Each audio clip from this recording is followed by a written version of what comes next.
Pretty much everyone's used a Boss pedal before now, both live and in the studio.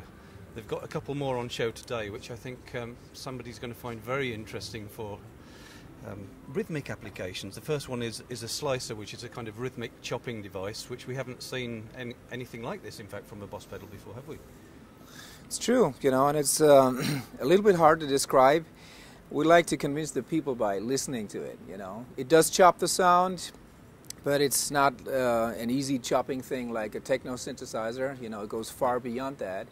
It adds harmonic slices, which goes through frequencies, you know, and it creates somewhat melodies, you know. Yeah. But as I told you, it's pretty hard to describe. Yeah, so some of these things are familiar from really high-end hardware, like Lexicon devices had kind of sequenced filters and things like that. Yeah, and MIDI controls, you know. Yeah, so you've kind of borrowed some of these ideas, made up some of your own ideas, and put them all into a pedal. That's right. Which presumably would include presets and maybe the ability to put your own modified sounds in? That's not true. We've got 50 patterns. That should be enough, you know, to find something appealing. You can control the attack and duty. You know, you can make the sounds so shorter. You can modify the patterns with the That's controls. right, you know. And also we have a MIDI sync function. So that's what I'm going to show you. If you're using a MIDI sequencer, you can lock in there. Okay, let's see what you can do. So first, without the sequencer or the drum machine.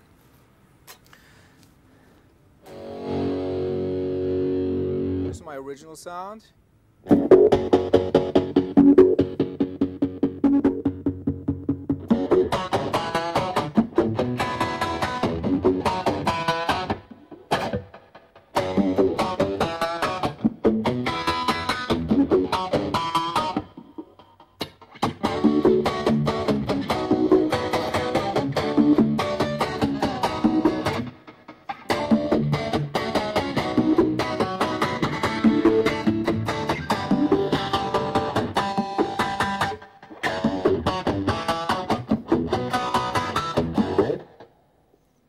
Well, thanks, Gundy. That's pretty impressive.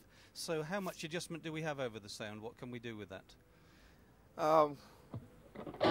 You got several different patterns here. You can shorten the sound. You can influence the duty. You can take the direct level off. And, of course, you got a tap tempo. And also you can record the pattern and play on top. But let me show you the sync function. Let me show you the sync function. You know, that's quite impressive here.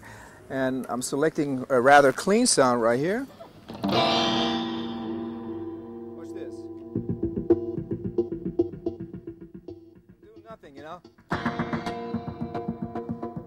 Okay, then I play all in sync.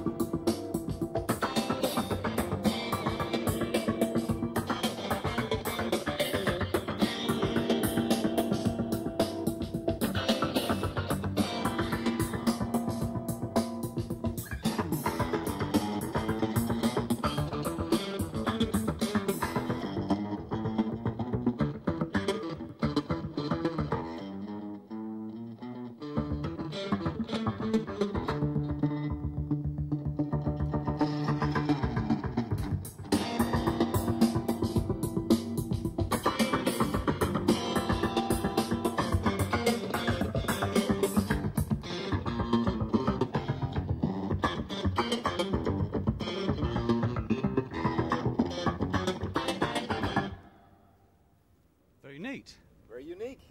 Yeah. Okay, shall we move over onto the digital delay pedal? All right.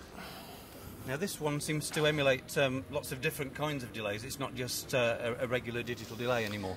Yeah, we put in all the features of previous delays, including our old DM2, which is sold for a lot of money on eBay, you know, because it has a distinct vintage flavor. Okay. The first one I'd like to show you is the modulated delay. And this has a chorus modulation only on the delay. For instance, this is my clean sound. dead dry, okay? So if I turn on the modulated delay, I get a chorus, but only on the delay.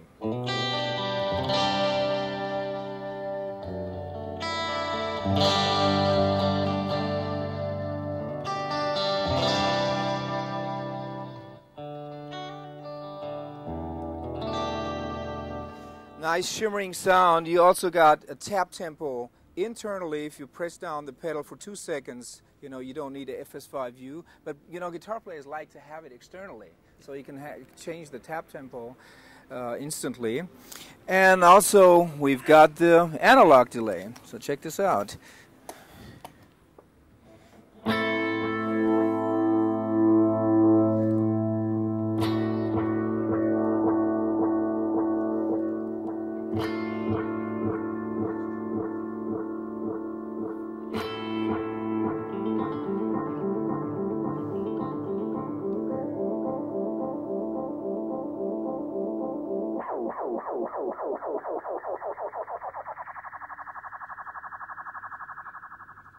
It just freaks like analog. Sounds very authentic. It does.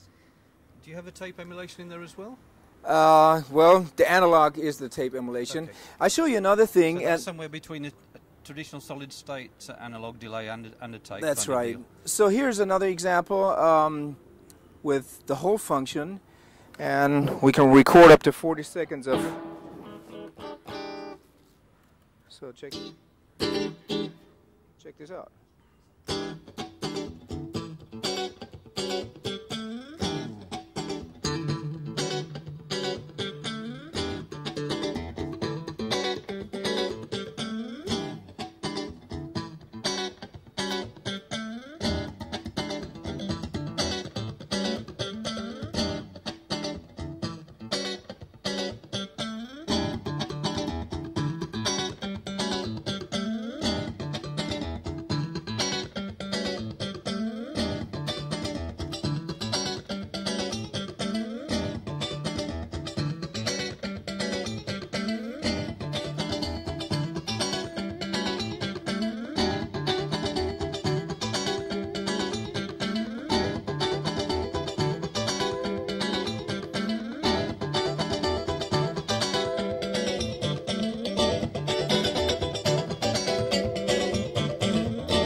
And so on.